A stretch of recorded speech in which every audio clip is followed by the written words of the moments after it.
Hello and welcome to the Week 14 edition of the Monster Pod here, presented by TheLines.com. Matt Brown, Nuwwarah, and of course, as we do every single week, we're going to break down every game in the NFL, any bets that are in our account, any leans we have, and any games we absolutely hate. We'll let you know that as well. As always, everything we do, absolutely free. So go ahead, hit that subscribe button down below. Do appreciate you guys supporting us here on the pod.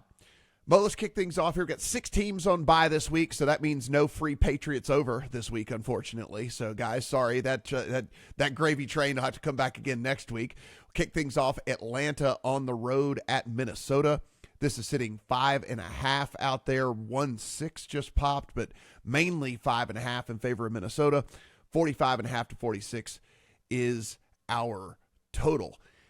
I don't really know what you think of Kirk Cousins and what you think he has done so far this season. I have a boatload of money on Atlanta futures in that division and all that, which I don't even love right now because of the way that this guy is playing. And so I don't know. It's tough. It's tough here in this one. What say you?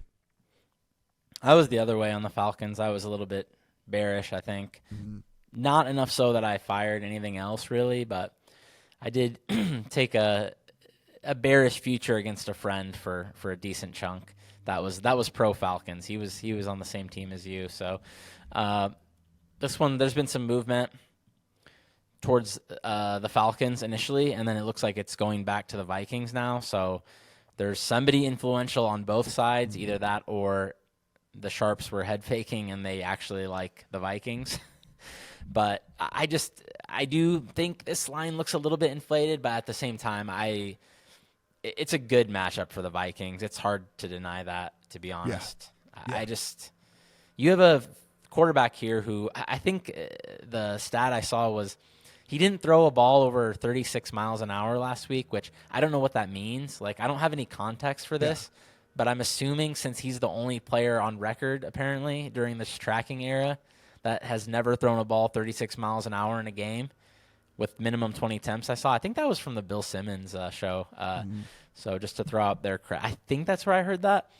But yeah, if nobody else has done that, and that's what it looked like to my eyes. You know, he's up there just throwing floaters. He doesn't have a fastball anymore. He's like Jamie Moyer, just up there hurling changeups every batter, and he doesn't have a fastball, and that's a problem in pro football. So you have a guy that doesn't have a fastball. You have a Vikings team that is first in blitz rate, fourth in pressure rate. That seems bad. And you have Sam Darnold, who can do boneheaded things under pressure against a team that is really poor at rushing the passer. So it seems like a good matchup for the Vikings, so there's no way I can click on the Falcons. Yeah, I kind of faded the Falcons in a different way in this one. I just played the under on the opening line. Only a point difference between now and the opener, so I got a little bit of the good side of it. But watching that game, I think that we learned at least a little bit, Mo, moving forward with what we've seen from Atlanta and what we've seen from the Jets this year, where it's like these aging quarterbacks coming off of major injuries, we should just not make the assumption that they're going to come back anywhere close to what they were before these injuries, right? And so it's quite obvious to me something is not right with Kirk Cousins. I mean, like, it was like you said, some of that stuff last week was like, you're like, I've seen high school quarterbacks like look better than this dude. It was some of those throws. And so I don't know if they score very much in this one. So I played the under, which is pretty much just a fade of the Falcons in general here. In this one, I'm with you. I mean, guys got no mobility whatsoever against a team that's going to be blitzing the hell out of him and likely getting home on a lot of those blitzes. And so I think it could be a pretty interesting day for old Kirk Cousins back there. So that's how I went about that one. New Orleans on the road at the New York Football Giants. This is 4.5 in favor of the Saints on the road. 41 to 41.5 is our total. Mo, the news here in this one is Taysom Hill out for the season, and I think, reluctantly for me, I have to just admit that Taysom Hill matters to this team. Like, I had thought that this was the stupidest contract that I've ever seen in the history of the NFL, and then the dude just performs whenever he's out there. He's figured something out. They figure something out with him, with this team. So no Taysom Hill for the Saints. They head on the road to New York. They got to win by 5. Yeah, and I don't really like their chances to do so. I'm with you. Especially, I think the importance of Taysom Hill is magnified when you don't have Olave, when you don't have Rashid Shaheed, who have been, legitimate weapons for them. So I don't know how the Saints score touchdowns anymore. But aside from Alvin Kamara, can Alvin Kamara cover 4.5 on his own? I mean, maybe he's a great player, but I don't see how the Saints can be laying this many points. As sick as I am of the Giants, especially after last week, you have no Taysom. You have a team that has connected basically for a weekly 40-plus yard touchdown with MVS, but now is playing outside 14-mile-an-hour winds, I think. I don't know if that's going to be doable again this week. Obviously, I'm concerned about the Dexter Lawrence injury. The Giants have their own problems, needless to say. At the same time, it is going to be a low-scoring game, according to the market, and so those points have value. And Drew Lock, while he pissed down his leg last week, he was under pressure against a legitimate Dallas pass rush. New Orleans is really poor at getting to the quarterback, so maybe he looks a little better this week. I am not going to get excited for that, but I still think this is just too high of a line. Yeah, I don't have anything in the account, but it would be Giants or pass for me on this one. I like to believe, and maybe this is just me holding on to the fact that I don't think Drew Lock is the worst quarterback in the NFL, though he looked like it maybe last week. But, second week of starting, it's kind of like you knew you're starting now for a couple of weeks. Got to look at least a little bit better, you'd like to think, and shouldn't be under all that much trouble, even though this offensive line is, of course, god-awful. But the Saints don't get much pressure as it is anyway and don't blitz very often. So should be able to try to operate this offense at least a little bit better. If the Saints cover the 5 because they kick a bunch of field goals, then whatever, I would lose the ticket, and that's fine. But I'm like, I don't know how they get in the end zone. I don't know how they get in the end zone, certainly multiple times and whatnot. So it'd be Giants or pass for me on this one. Probably end up being a contest play for me, actually, on the Giants side of everything. Jacksonville on the road at Tennessee. Tennessee is a 3.5 point favorite here in this one. 39.5 to 40 is our total. We all know they tried to decapitate Trevor Lawrence last week. He is done for the season. So that's why you're seeing Tennessee, the team that has cost bettors the most money of any team in the NFL this year, is sitting at a lot of shops on the other side of 3 here, Mo. Yeah, I just don't. I mean, I took so many gross sides this week, and this is another one. I just don't see how the Titans can be laying 3.5 in pro football. You just look at the market. Influential offshores are making you pay minus 120 for that 3.5. I think that's for a good reason. The Titans just, I know it's Mac Jones, but what is the difference between Mac Jones and Will Levis? Probably not much, So, and then you just have a massive, just train wreck of injuries on this Titans defense. I mean, Tavondre Sweat, Roger McCreary, these guys are important players. Jerome Baker, a solid linebacker. I mean, Tavondre Sweat's been a monster for them in the middle, man.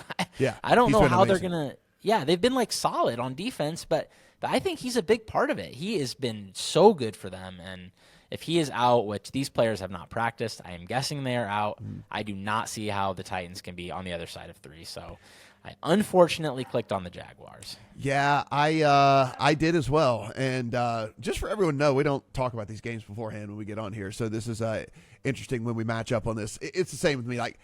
I'm not getting fooled by Tennessee anymore. You look at this team, and like you said, the only reason you wanted to back Tennessee at all was because you liked the defense, and you thought that maybe they could do at least enough on offense to keep the thing close. But now I don't think you can really feel happy about hanging your hat on this defense with all the stuff that's going on the injury side of deals. And I'm with you. Is Mac Jones bad? Of course, he's bad. But so is Will Levis. And so there's no clear advantage here at all at the quarterback position for either one of these teams. And so now you're asking Tennessee to win by some kind of margin. Not for me, man. Not for me. I took the points as well. And I'm okay. This is one of those bets where I put it in the account mode, I'm okay losing this one. You know what I'm saying? It's like I'm okay losing this one. I am never laying 3.5. It's like betting the Giants for me last week. It's just Yeah, do I feel like an idiot? A little bit, but I'm also just like, I accepted this. I brought this on myself. I bet on the Giants. Yeah, so that's kind of the way I am with this one. I'm like, you know what? If I lose this one, whatever. I'm never laying 3.5 with Tennessee ever, so I would always be on that side. 100% of the time, I'm going to be on the other side of laying 3.5 with Tennessee. Las Vegas on the road at Tampa Bay. This is out to 6.5, 7 now in favor of Tampa Bay. 46.5 is our total. We getting word now. It came through a push notification right before we started recording here. Everybody of importance is back for Tampa Bay practicing today, so that's pretty big. Wirfs, Evans, Irving, the whole 9 yards was back out there for Tampa this week. So pretty big stuff right there for that. I mean, it was looking grim there for a hot minute for Tampa Bay. Vegas, I don't know, man. I don't know what you view Vegas as and where your power rankings have them. I have them way down. I have them bottom 5. I don't have a ton that I love about this team, but then at the same time, I guess just because all these guys are back practicing today doesn't necessarily mean that they're all going to go. So I don't know. Nothing to account for me right now on this one. Yeah, I took the Raiders 6.5 reduced juice. If those guys are back, I'm probably just going to cash out of that one for something close to a full stake and just move on. I'm with you. I don't really have any desire to play the Raiders with Mike Evans, Bucky Irving, and Tristan Wirfs coming back. The Raiders also have a concerning injury on their end with Jacoby Myers. The offense looked a lot better, when they have him, when they have Brock Bowers back. It looks like a somewhat functional passing game. I think they really need him against these Tampa Bay corners. We know how beatable they are. So if all of the injury flips are going against the Raiders, then I don't think I have any more interest at that point. I'm wondering about the over maybe, but it's still just kind of high, and you need Aiden O'Connell to score points. So that's kind of bad. And I don't know, Baker Mayfield, he can blow up at times, man. Yeah. I mean, against a really bad Carolina defense, I really thought they were going to look way better than they did. So I just don't know if I can get to over 47. It's still a pretty high number. It's the books have finally caught up to Brock Bowers. I mean, we're out to 68.5 now, 69.5 now in his receiving, but rightfully so, right? I mean, Aiden O'Connell just peppers him with targets, right? I mean, like Aiden O'Connell throws to Brock Bowers just constantly.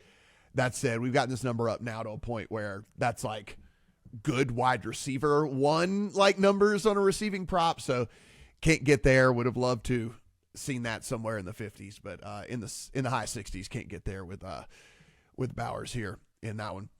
Cleveland on the road at Pittsburgh. This is 6.5, 7 in favor of the Steelers at home over Cleveland. This is 43.5 to 44 is our total. Jameis has asked God to what was it? Save him from pick sixes or deliver him from pick sixes in all of this. Oh man, Jameis, how can you not like that guy? And then Pittsburgh, I think came back down to earth at least a little bit here, at least a tiny bit. That said, I mean, look, this is, I think they probably made the right decision going to Russell Wilson. I didn't think so at the time, but I think he gives the offense at least a little bit higher of an upside with his willingness to throw the ball down the field and take advantage of these two receivers whose skill set kind of revolves around winning 50-50 balls and whatnot. That's it. That's a lot of points there, Mo. Yeah, I'm a little bit tempted to take the Browns. I took them last time. I took them on the money line. That was nice. My fare here is more like 5, and I think there's 6.5s out there. I don't know if my heart can take another Jameis blow up though. I did tell multiple people that there's nobody I'd rather lose a bet on than Jameis Winston, but it was wearing me thin by the end of that game. I think last time they had some edges with the weather that are probably not going to be present here. So, everyone was excited about, the Steelers are just going to come out, run the ball on the Browns, and the Browns are going to try to pass, so this weather helps the Steelers. I thought it helped the Browns in the last game because the Steelers like to throw deep so much, so I just thought it would be more of an effect on their passing game. So obviously without that situation present, I'm not as excited about the Browns. And then you have, again, multiple injuries that are concerning. Jerry Jeudy goes into the protocol, apparently. I did not even see this. But me neither. When he does that on a Monday game, it's going to be really hard for him to clear the protocol in time to play. So if he's out, you have Cedric Tillman still hasn't cleared the protocol, apparently. Yeah, I don't know. I think I'm just going to stay away from this one as well. Steelers are really healthy. That's the thing in this for me is like, you go back to like the last month of the season and you look and like the Browns defense has been bad like the last month of the season. And so I'm sitting here looking at this and I'm going, I get it that they got to win by a touchdown, but shit, like you're looking at the 24th, 25th ranked defense in the NFL over the last month of the season for Cleveland. Like people have been getting at this team. And as much as I'm not in love with the way the Steelers play offense and how I do think that that's, ticking time bomb whenever it finally doesn't work for them, I just don't know if it's going to fail them this week. I can't believe I'm saying this, but I'd probably lay it or pass on this. And I actually probably would lay it with Pittsburgh or pass on this, and I didn't think that would be something I'd be saying here as we entered this game and this week. That is for sure. Carolina on the road at Philadelphia. This is out to 13 and a half in the market. So we cleared 12 and a half for a decent amount of the week. We've cleared the 13 at two of the books out there, Mo. 45 and a half to 46 is our total. Philadelphia, it's no matter what you think about the coaching staff, I think at this point, and I think that there's a lot of concerns with Sirianni and some of the stuff that he's making. It's hard to argue what Fangio's been able to figure out with this defense. I mean, the last 2 weeks were real tests for this team with the Rams, with the Ravens, and they passed both of them. So I think now people who are trying to say that, who have they played? Yeah, whatever. Like, I think at this point you kind of have to give in. Just like, no, this Fangio's figured it out. This defense is very, very, very good. Are they going to keep their foot on the gas? I guess that's the question I ask you, because they got to win by 14 points here.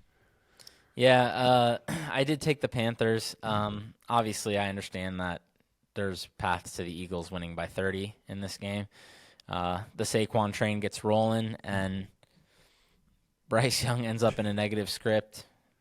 Yeah. Things could go off the rails quickly, but it's just a spot for me more than anything.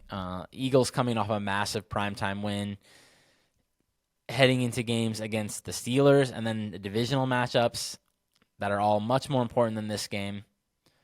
Could be sleepwalking here in an early game versus a bad team. And I do believe in Bryce Young's improvement. I think he has played much, much better. Dallas Goedert looks like he might miss. That could actually help the Panthers quite a bit based on the fact that they have been killed by tight ends this year. I think they're the only team worse than the Chiefs at covering tight ends so far. So, yeah, I'm not that concerned that I took the worst of it here because I grabbed 12 and a half, because I just think this is either going to be Philly by 30 or Philly by 7. Exactly. Like that. I don't think the 13 comes into play here at all. It's kind of like you said. It's Philadelphia just goes out there and is like, oh, we might be the best team in the NFL, and here it is, and we're going to truck the hell out of this team or whatever. Weirdly enough, guys, if you've not been paying attention, I know Mo and I have said this over the last couple of weeks here on this podcast, but about Bryce Young and just about this Panthers offense in general, since week 9, they are 12th EPA per play in the NFL.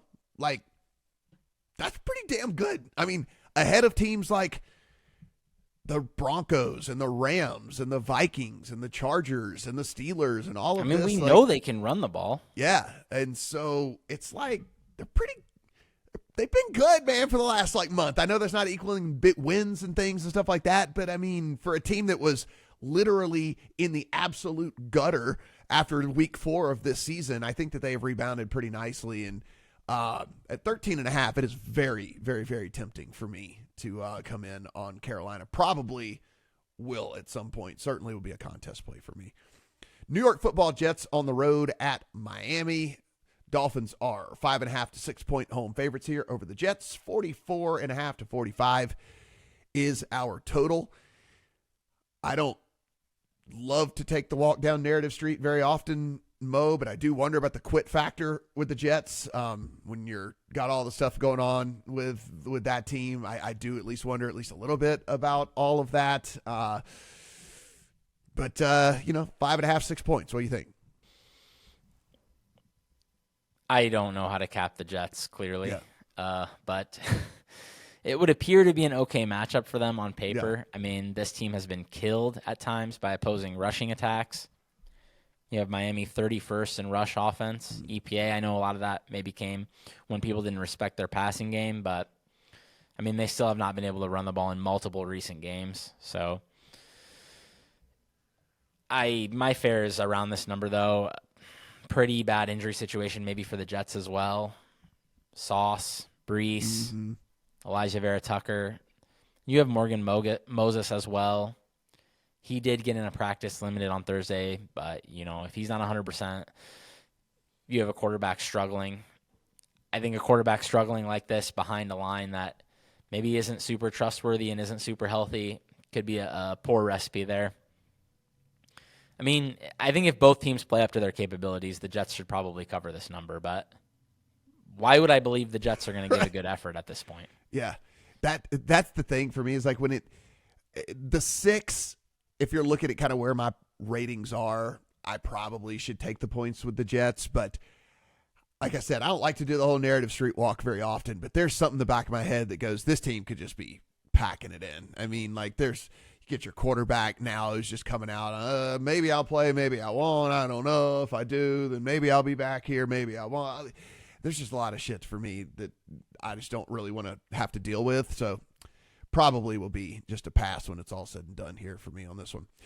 Seattle on the road at Arizona. This is 2.5 or 3 in favor of Arizona at home over Seattle. 44 to 44.5 is our total out there in this one. Who'd have thought this game would mean as much as it would here as we enter week 14?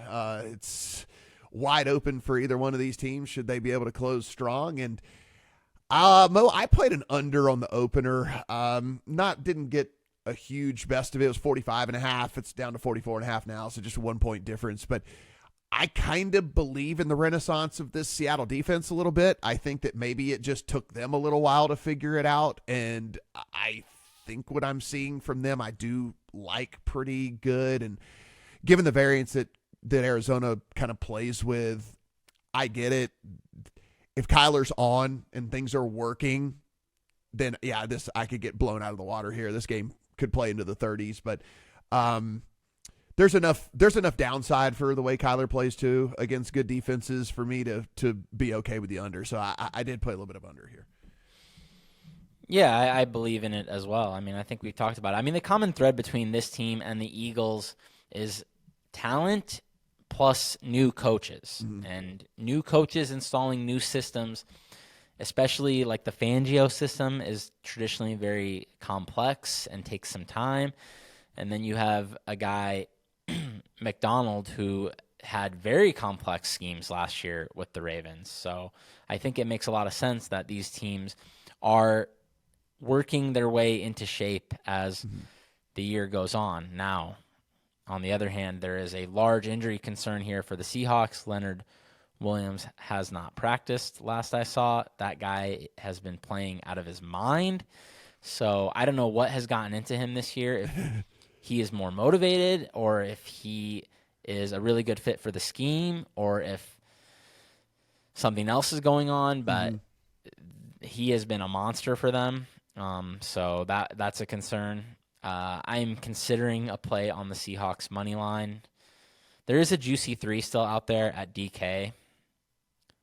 I kind of prefer money line, the way these teams play, the way these quarterbacks play. We know Geno is capable of the great. We know Geno is also capable of the devastating.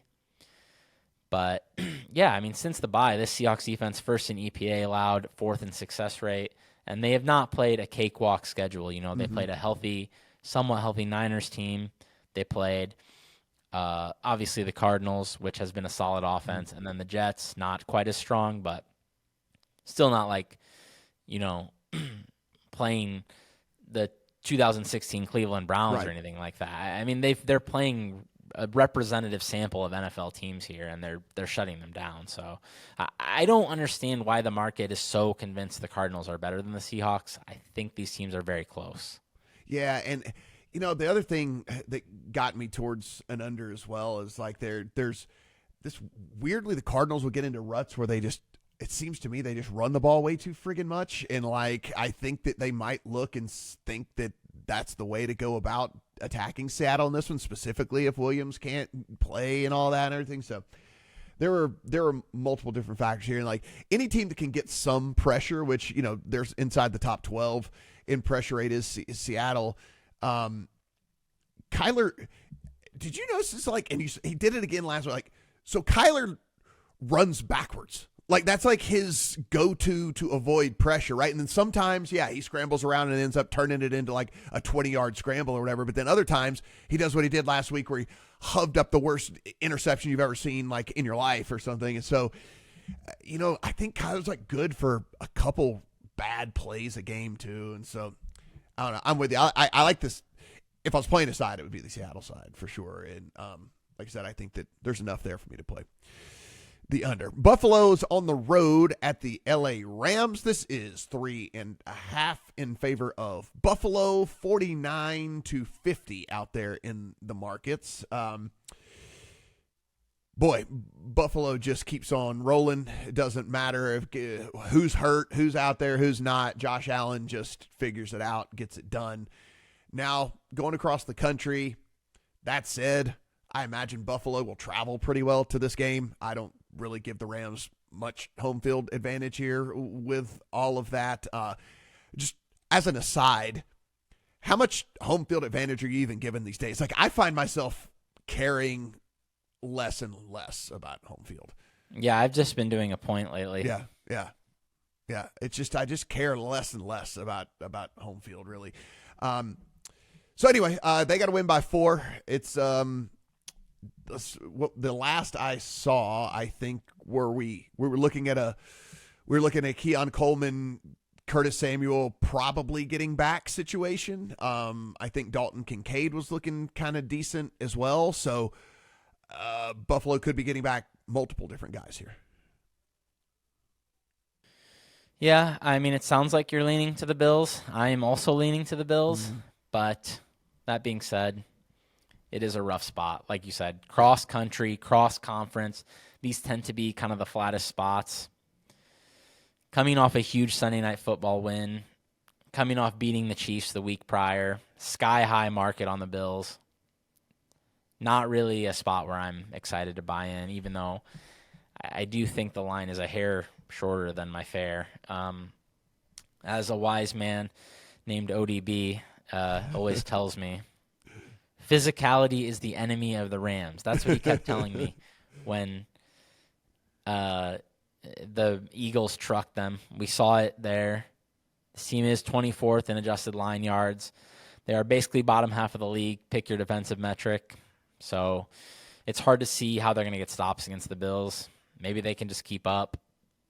I don't know. I'm just going to stay away from this one, I think.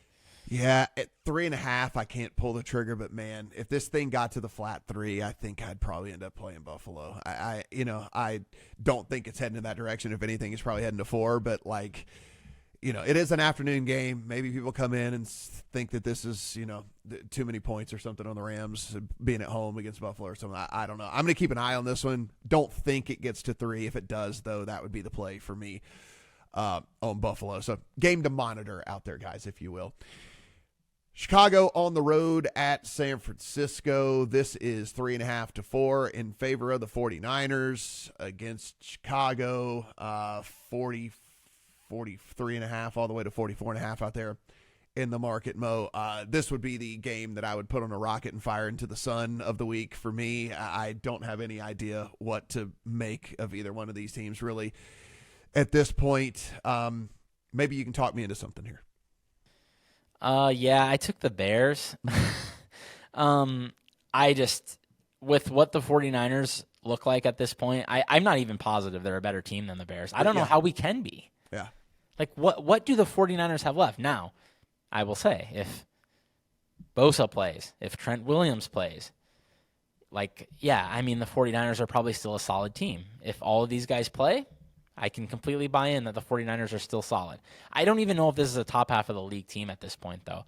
I mean, I've been skeptical of Brock Purdy from square one. Yeah. I looked like an idiot for a year and a half. But at this point, when his supporting system has started to fall apart, he is not doing anything, really. I don't know if the Bears are a worse team than the 49ers. With what the 49ers are rolling out there, I just don't know how I can get to 4 here. So I took the Bears. I think the Bears are going to be a very popular side this week, though. I could see I think the market's already coming down a bit from 4. It's just too high for me when we don't know who the 49ers are going to have out there. I mean, I know Shanahan can be a wizard.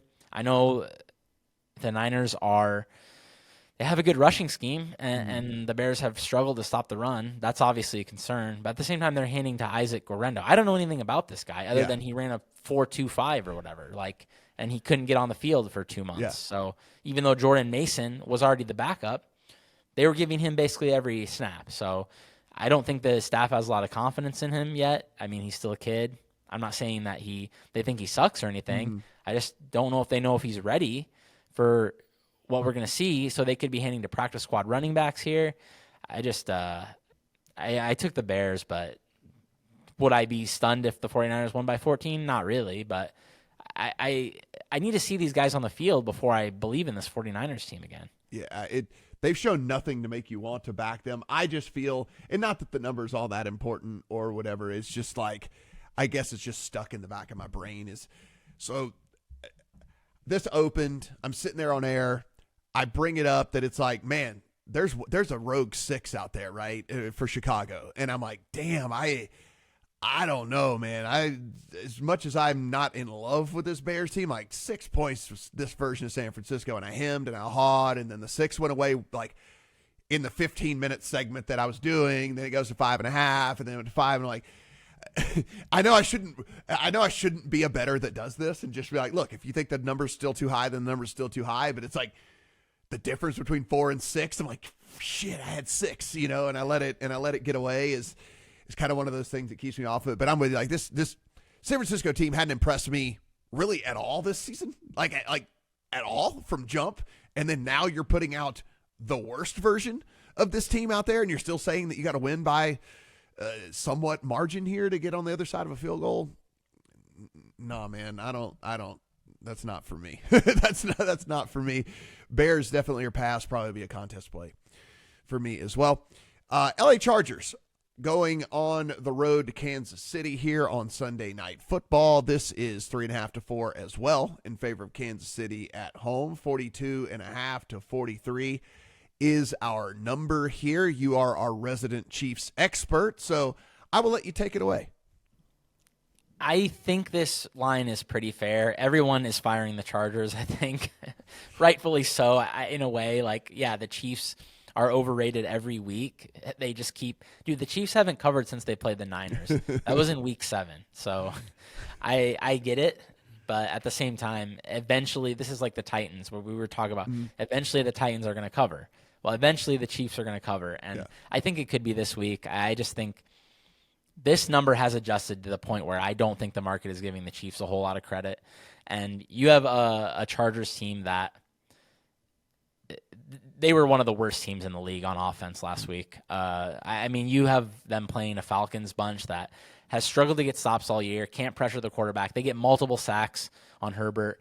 The Chiefs have not looked great at times recently. I completely understand that, but they still have some pass rushers who are tough to deal with. Obviously, Chris Jones, Charles Omenihu being back, I think could be big if he can get back to the player he was by the end of the season. I don't know how close he is right now, but he was a very good player before he tore his ACL. This Chargers offense it doesn't look great, and they feasted on a lot of bad competition. The Chiefs destroyed this offense the last time they played.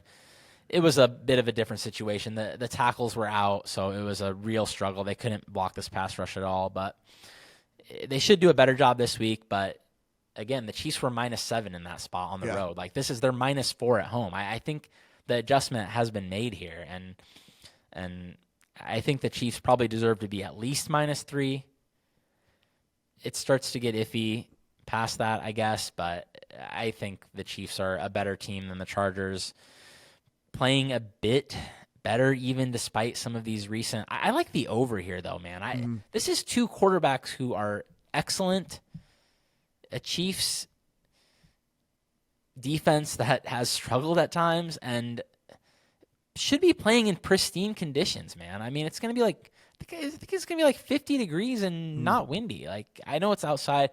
I know there's been some struggles at night. The Tyreek Hill tweet, catching passes in Arrowhead at night, and then they did the whole study, and it's a thing apparently. But I still like over 42, and the number is so low for these quarterbacks. It's so low, and I do wonder. And again, this is like the speculation game isn't always great, but I do wonder if Harbaugh, who has certainly recently started to pass the ball at least a little bit more with the Chargers as it is anyway, doesn't look and say, okay, this rush defense for Kansas City is obviously the strength of that defensive side. It's pass defense where you really kind of go after them. And I get it. You've really only got Ladd McConkey who can do anything for this Chargers team through the air. But I think the assumption of rational coaching would be that, okay, we probably should throw the ball more. And that increases all kinds of stuff for us if we're looking towards an over on this. And there's no way anyone's ever going to convince me.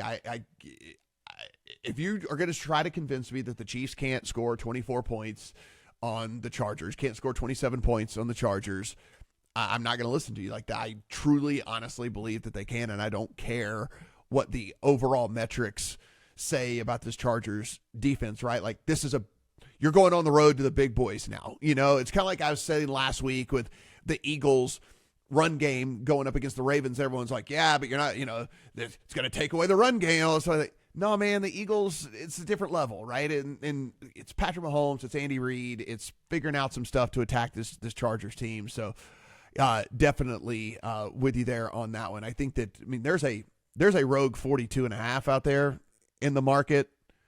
43, getting to 43 points with these two teams. We need 23-20. We can't get to 23-20. And like you said, in what seems to be ideal conditions out there as well, So for me, what do you think now of week 2 with Pacheco back in there? Here's the problem I think that Andy Reid's probably dealing with is like Kareem Hunt's been good. Like, so I don't know. Do you think he ultimately wants it to be kind of bell cow Pacheco and then Hunt just kind of spells him? Or do you think the ideal situation might be just more of this kind of, 50-50-ish type deal? Yeah, I think they're going to be aiming for more Pacheco than Hunt, but I don't think it's going to be by an overwhelming amount. I think Hunt's done well enough, like you said, to earn a role, and the Chiefs frequently need pass catching from their backs. Hunt brings that. So Pacheco is the better runner of the ball. I think that's clear. Especially he's more capable of ripping off big plays. That's obviously helpful in an offense that struggles to produce explosive plays. But, yeah, I do like this over, and I don't have a lean on the side, really.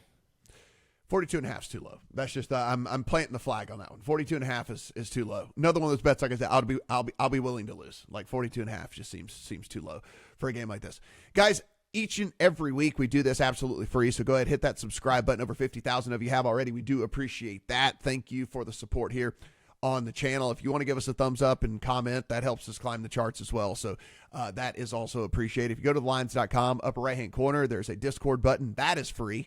And if you go in, you can discuss not only the NFL, we're talking every single thing in there as well. So all the sports year round. Talk to some pretty smart guys over there, and certainly some guys that are passionate about it at the very least. So good community over there.